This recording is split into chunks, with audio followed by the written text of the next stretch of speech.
ঝড় থামতেই সামনে এলো চুরির দাপট। এক রাতে তছনছ বিশালগড় নিউ মার্কেটের একাধিক দোকান, আতঙ্কে ব্যবসায়ীরা। জানা গেছে, কালবৈশাখীর ঝড়ের সুযোগ নিয়ে চোরের দল বাজারের একাধিক দোকানের সিলিং ভেঙে ভেতরে ঢুকে ক্যাশ বক্স থেকে নগদ অর্থ ও পণ্য সামগ্রী চুরি করে নিয়ে যায়। মুদি ব্যবসায়ী প্রদীপ সাহার দোকান থেকে প্রায় 7 থেকে 10 হাজার টাকা, সবজি ব্যবসায়ী উত্তম সাহার দোকান থেকে 7 থেকে 8 হাজার টাকা চুরি হয়। পাশাপাশি জহর সাহার দোকানেও একইভাবে চুরির ঘটনা ঘটে এবং আরও কয়েকটি দোকানে চুরির চেষ্টা চালানো হয়। একসাথে 7-8টি দোকানে চুরির ঘটনায় আতঙ্ক ছড়িয়েছে বাজারে। নাইট গার্ড থাকা সত্ত্বেও কিভাবে এই ঘটনা ঘটল তা নিয়ে প্রশ্ন তুলছেন ব্যবসায়ীরা।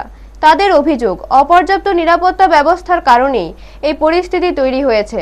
ঘটনার খবর পেয়ে বাজারে ব্যবসায়ী সমিতির পক্ষ থেকে বিষয়টি থানায় জানানো হবে বলে জানা গেছে। এখন পুলিশের পদক্ষেপের দিকেই তাকিয়ে রয়েছেন ব্যবসায়ীরা। ব্যুরো রিপোর্ট, নিউজ তৎকাল 24।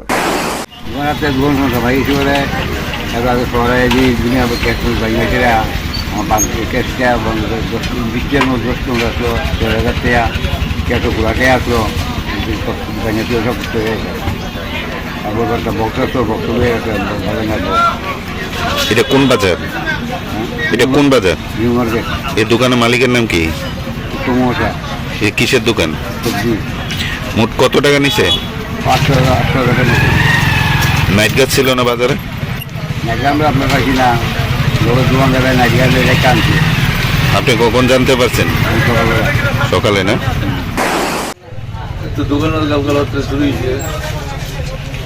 কিভাবে আইছে? চোর আইছে কিভাবে? ওই সিলিং ভেঙে ঢুকছে ভিতরে ঢুকিয়া ক্যাশ বছর থেকে প্রায় 4 বছর মতো আসি ঘুরে গেছে।